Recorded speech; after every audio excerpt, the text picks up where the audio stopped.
అన్నయ్య ముస్తాబైపోయాడు.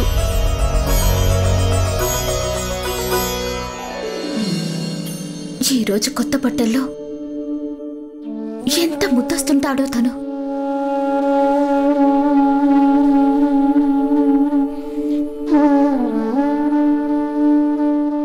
నాలోని అనువు తన షష్ఠీదేవి పూజకై ఎంతగానో పరితపిస్తోంది. కానీ నేను ఆ పూజలు చేస్తే అన్నయ్యకు అనుమానం వస్తుంది.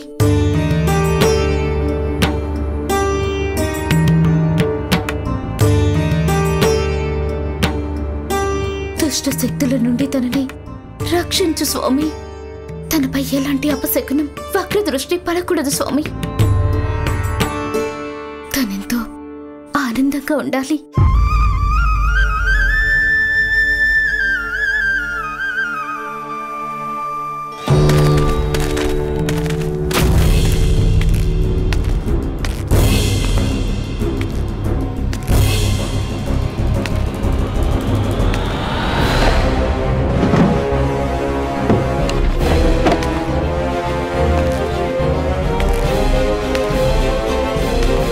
కంస మహారాజు గారు వచ్చారనుకున్నాము, కానీ వచ్చింది ఆయన నీడ దుర్జనుడు. నీడ కాదు, కంస మహారాజుకు అత్యంత ప్రియమైన విశ్వసనీయ సేవకుణ్ణి మేము. నిజమే గాని ఉత్సవం మిఠాయిలు ఎక్కడ? మీకు పుత్రుడు జన్మించాడు. గొంతు తగ్గించి మాట్లాడు మిత్రమా. గట్టిగా మాట్లాడితే నా పుత్రుడికి ప్రమాదం ముంచుకు వస్తుంది. అలా ఎందుకంటున్నావు మిత్రమా? నీకు ఈ విషయం తెలీదా? ఎందుకంటే కంస మహారాజు ఆదేశం మేరకు 10 రోజుల్లోపు పిల్లలందరినీ నిర్దాక్షిణ్యంగా కడతీర్చాల్సి ఉంటుంది.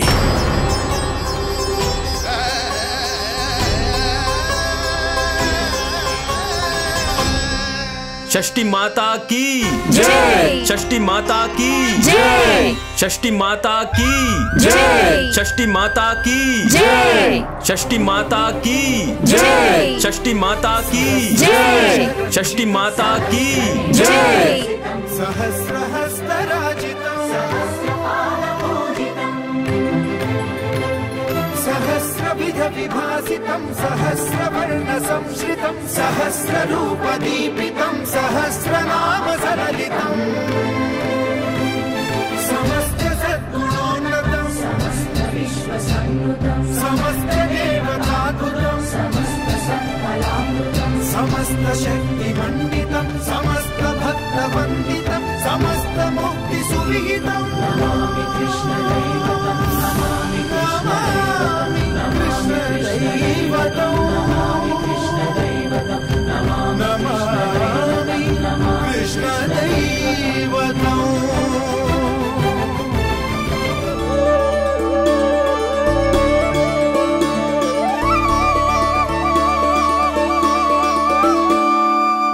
కంసుడికి కరుణంటే తెలీదు. అందుకే మేము మా భార్యా బిడ్డల్ని మన దేశం నుండి బయటికి పంపించేశాం. అక్కడ మా బంధువులున్నారు, వారి దగ్గరైతే ఎలాంటి అపాయం ఉండదు. అయినా నువ్వు కంసుడికి నమ్మకస్తుడివైన సేవకుడివి కదా. మహారాజు తన సొంత సోదరి బిడ్డల్ని చంపడానికి ఏమాత్రం సంకోచించలేదు. ఇక నా సేవలు, స్వామి భక్తి మా పుత్రుడి ప్రాణాలను ఎలా రక్షించగలవు మిత్రమా? మీ మాట నిజమైంది స్వామి. అన్నయ్య ఈ మాత్రం మారలేదు. తను ఎప్పటికీ మన పుత్రుడి కోసం వెతుకుతున్నాడు. దొరికితే చంపేస్తాడు. ఏ మాత్రం ప్రమాదం లేదు మన పుత్రుడికి. ఆ వస్త్రం, నేను ఆ వస్త్రాన్ని కొడుతున్నప్పుడు ఆ ద్వారపాలకులు దాన్ని చూసి ఉంటారు. వారు ఈ విషయాన్ని అన్నయ్యకు చెప్పుంటారు. అందుకే అన్నయ్యకి మన పుత్రుడి విషయంలో సందేహం వచ్చుంటుంది. అన్నయ్య ఏ మాత్రం వదిలిపెట్టాడు హరిహర. శ్రీహరి నారాయణుడిపై నమ్మకం ఉంచు దేవకి. మన పుత్రుడు సాక్షాత్తు విష్ణుమూర్తి స్వరూపం. తనని షష్ఠీదేవి స్వయంగా రక్షించగలదు.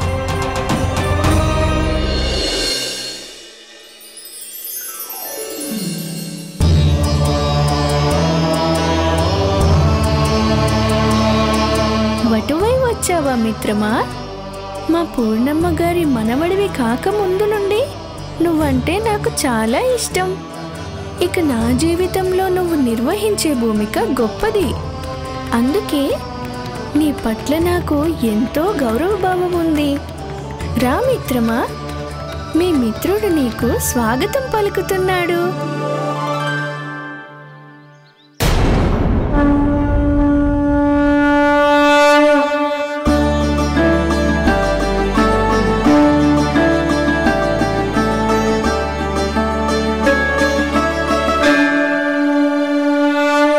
ఓ షష్ఠిమాత, మా గోకులం భవిష్యత్తు మా యువరాజుకు ఎల్లవేళలా ఆయురారోగ్యాలను ప్రసాదించండి. అన్ని కష్టాల నుండి, బాధలు, వ్యాధుల నుండి తనని రక్షించండి మాత.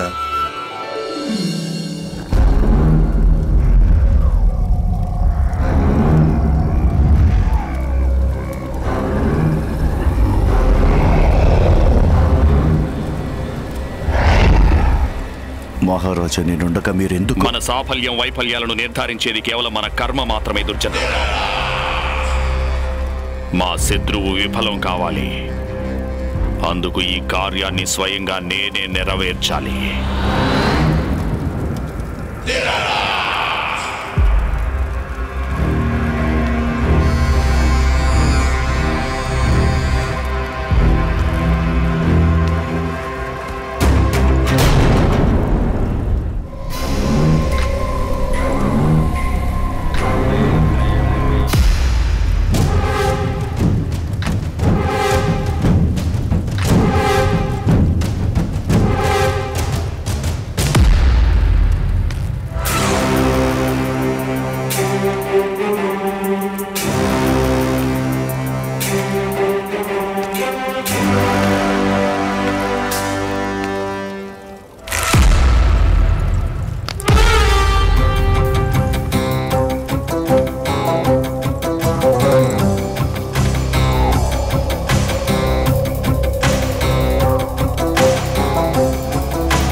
పూతన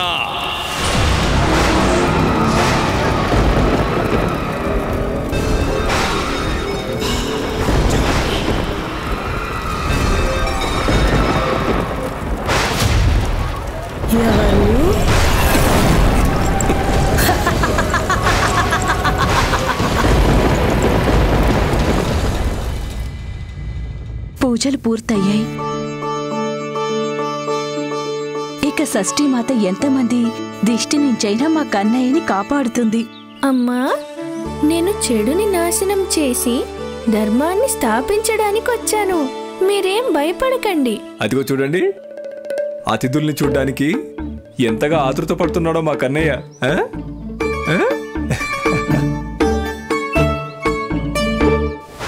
దశ దిశల్లోనూ ఎవరి పేరైతే మారుమ్రోగుతుందో ఆ మహామధురాధిపతి సామాన్యమైన మా నివాసానికి విచ్చేశారు.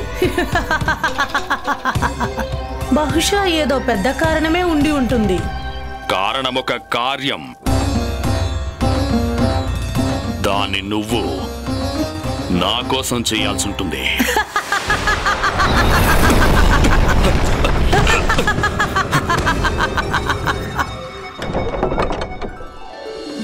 యశోదమ్మ పుత్రుడు నందకుమారుడికి, యశోదమ్మ పుత్రుడు నందకుమారుడికి, యశోదమ్మ పుత్రుడు నందకుమారుడికి, యశోదమ్మ పుత్రుడు నందకుమారుడికి, యశోదమ్మ పుత్రుడు నందకుమారుడికి, యశోదమ్మ పుత్రుడు నందకుమారుడికి.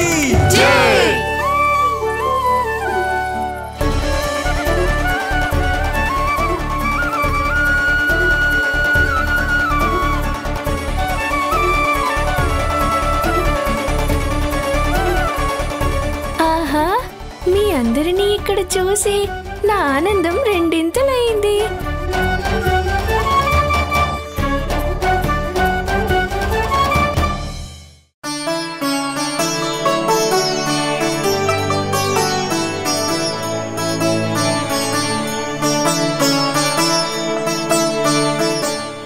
ఆశ్చర్యపడితే ఎలా మధుమంగళ? నువ్వు ప్రత్యేకం. నీ అంత ధర్మపరాయణుడు ఇంకెవ్వరూ లేరు. అందుకే నీకు దేవతల దర్శన భాగ్యం లభించింది. అయినా మీ బామ్మగారెక్కడ మధు? వారిని చూడాలని నాకెంతగానో అనిపిస్తుంది.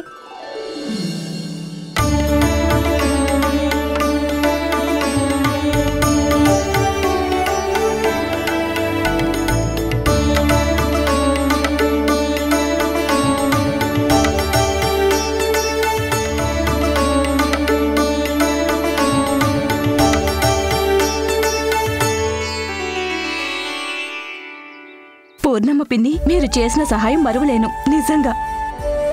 ఆవిడెంతో పుణ్యాత్మురాలు. పూర్ణ పిన్ని గారు తనే భవిష్యత్తు చెప్పారు. అక్కయ్యకి కన్నయ్య పుడతారని. కానీ అప్పుడు పెళ్లికి ఇన్నాళ్ళ తర్వాత బిడ్డ పుట్టడం కష్టం అనిపించింది. కానీ ఇవాళ చూడండి.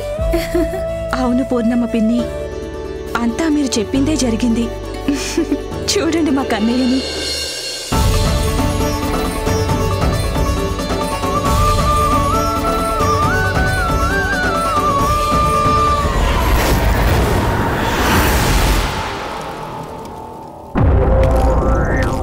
నువ్వు నా ఆదేశాన్ని పాటించాలి. నేను నీకు మహారాజును. ఒకవేళ నువ్వు వినలేదనుకో, ఆ ఫలితం ఎలా ఉంటుందో నీకు తెలుసుగా. నేను నీ ప్రాణాలు కూడా తీసుకోవచ్చును. అప్పుడే పుట్టిన పిల్లల్ని అంతం చేయడం నీకిష్టం కదూ పూతనా?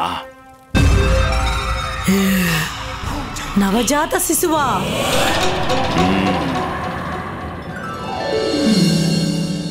ఈ పిన్ని ముసలిదైపోయింది యశోద.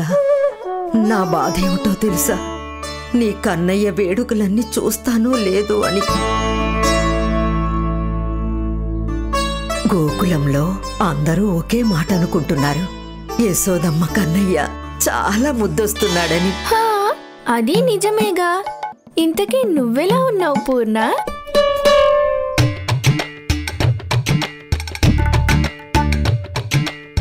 ఎవరో ఏదో అన్నట్లున్నారు. లేదు లేదు, నేనే భ్రమపడ్డాను. ఆశ్చర్యంగా ఉందా? మనది జన్మ జన్మల బంధం పూర్ణ.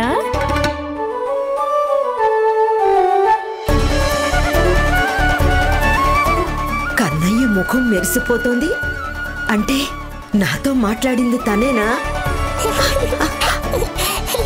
తను నాతో మాట్లాడుతున్నాడు. ఇది దేవరహస్యం పూర్ణ, అందరికీ చెప్పకూడదు. మన మాటలు మన మధ్యనే ఉండాలి.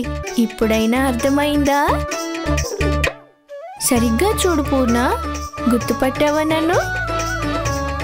నానమ్మ అటు చూడు, వాళ్ళంతా దేవతలే కదా.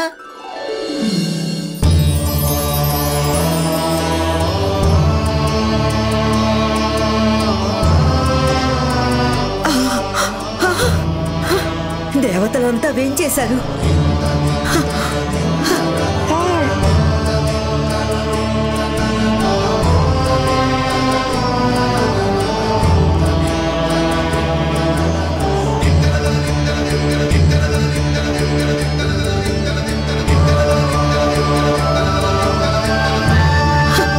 అందరూ నీ షష్ఠి పూజకు వచ్చారు అంటే దీని అర్థం నువ్వు నిజంగా. పూర్ణ, మన రహస్యాన్ని రహస్యంగానే ఉంచాలి. తను నిజంగా. ఏంటి నిజంగా? తను ఏంటి పిన్ని గారు, ఏమిటో చెప్పండి. భయపడాల్సిందేమీ లేదు కదా? భయం ఎందుకమ్మా? సాక్షాత్తు నారా. చెప్పొద్దు పూర్ణ, నేను విష్ణు అవతారమని అమ్మకి చెప్పకూడదు, సరేనా?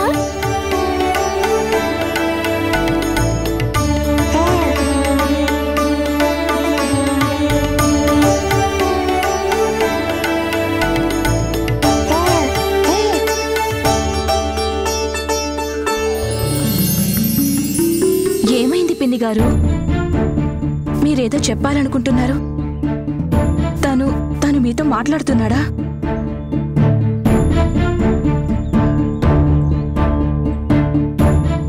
దేవతలందరూ తరలి వచ్చారంటున్నారు. మీరేదో దాస్తున్నట్టుంది. నీకు నా మీదున్న భక్తి సాక్షిగా చెబుతున్నాను. మా యశోదమ్మ దృష్టిలో నన్ను నందకుమారుడిగానే ఉండనివ్వు. మాట్లాడరేంటి పిన్ని, చెప్పండి. ఏదో విషయాన్ని మీరు నాకు చెప్పకుండా దాస్తున్నారు. చెప్పండి పిన్ని గారు, ఏమైంది? లేదు, భయపడాల్సిందేమీ లేదు యశోదా. తనని చూడగానే ఏదో దివ్య తేజం ఉన్నట్లనిపించింది. నాతో ఏదో చెప్పాలనుకున్నట్లనిపించింది.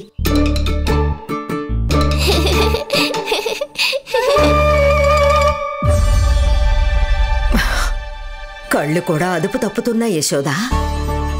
కనపడేదొకటి, నా చెవులకు వినపడేదొకటి. భలే సర్ది చెప్పావులే.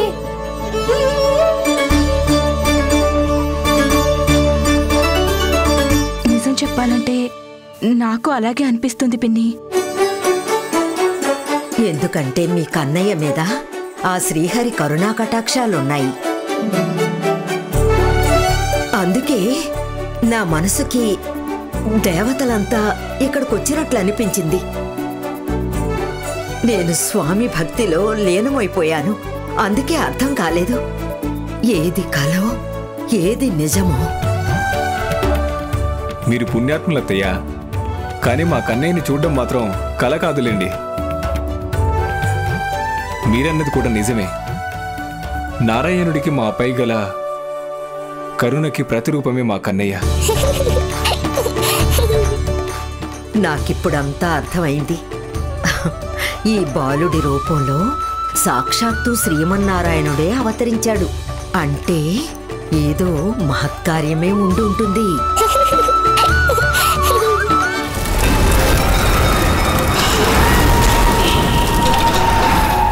అంటే మీ ఉద్దేశం నాకు అర్థమైంది మహారాజా. మీ కోరిక ఏమిటంటే మీ జీవితానికి పట్టిన గ్రహణాన్ని నేను రాహులా మారి మింగేయాలన్నమాట.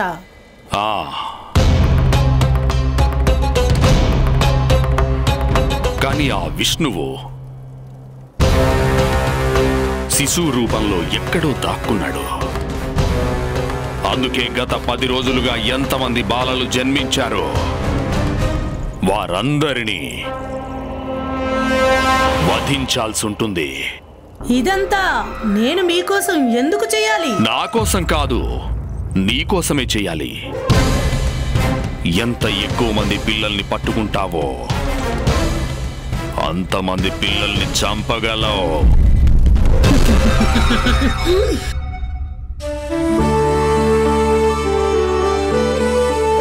చూసావా మధుమంగళ, దేవతలందరూ వచ్చారిక్కడికి.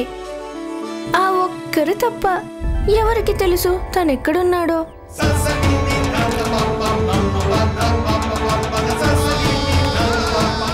ఓహో, ఇక్కడున్నారా?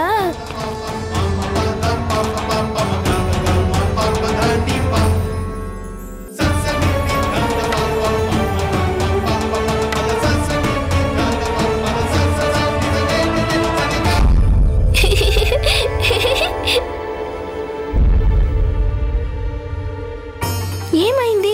తమరెందుకు ఆగిపోయారు అక్కడ శనిదేవా?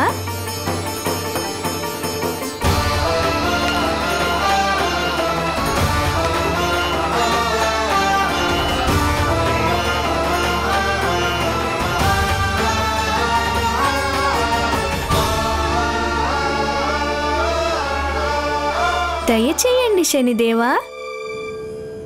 లేదు లేదు, నేనలా వెళ్ళకూడదు. కానీ లోపలికి వెళ్ళి శ్రీహరిని కళ్ళారా దర్శించుకునేంత వరకు నా మనసుకు శాంతి ఉండదు. కానీ నేను ఆయన్ని చూశానంటే నా వక్ర దృష్టి ఆయనపై పడుతుంది. ఊహించుకో, అప్పుడే పుట్టిన చిన్న చిన్న శిశువులంటే వెచ్చని లేత రక్తం. నీకు ఎంతో రుచికరమైన ఆహారం.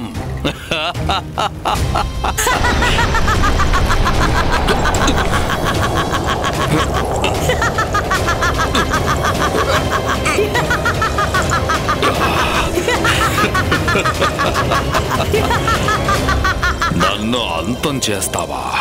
అందుకే పంపిస్తున్నాను నీ మృత్యుదేవతని. దయచేయండి శనిదేవా, ఇంకా ఎంతసేపు ఎదురు చూడమంటారు? ప్రభువుపై వక్రదృష్టి పెట్టి వారికి ప్రమాదాలను కొనిపెట్టకూడదు. వారింకా పసిగుడ్డు. ఏదైనా ఆపద కలిగితే లేదు నేను వారి దర్శనం చేసుకోవడం మంచిది కాదు.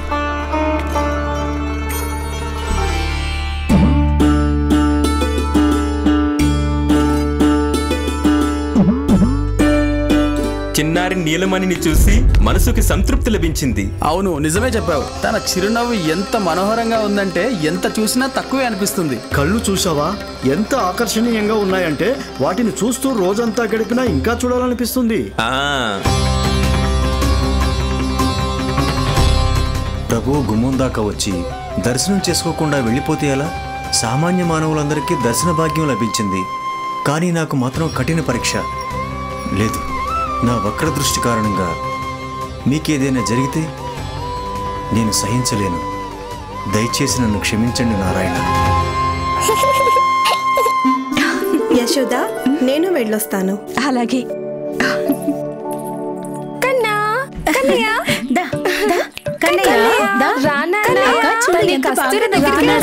నేనే ముందు ఎత్తుకుంటాను. లేదు కస్తూరి, నా దగ్గరికి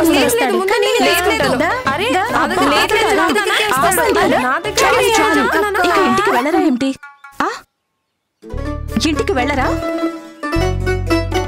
మీ అందరి వల్ల నాకు మా కన్నయ్యకి మాట్లాడుకునే సమయమే దొరకట్లేదు. అతిథులందరూ వెళ్ళిపోయారుగా, ఇక మీరు కూడా బయలుదేరండి. అక్క చూడు ఎంత బాగా నవ్వుతున్నాడు. నా దగ్గరికి వస్తావు కదా, నీ దగ్గరికి రాడు, నా దగ్గరికి వస్తాడు. మీకు చెవులు పని చేయడం లేదా ఏంటి? మీరలా ఆడిస్తూనే ఉంటే కన్నయ్యకి కడుపు నొప్పి వస్తుంది. ఇంకైనా ఆపండి, వెళ్ళండి.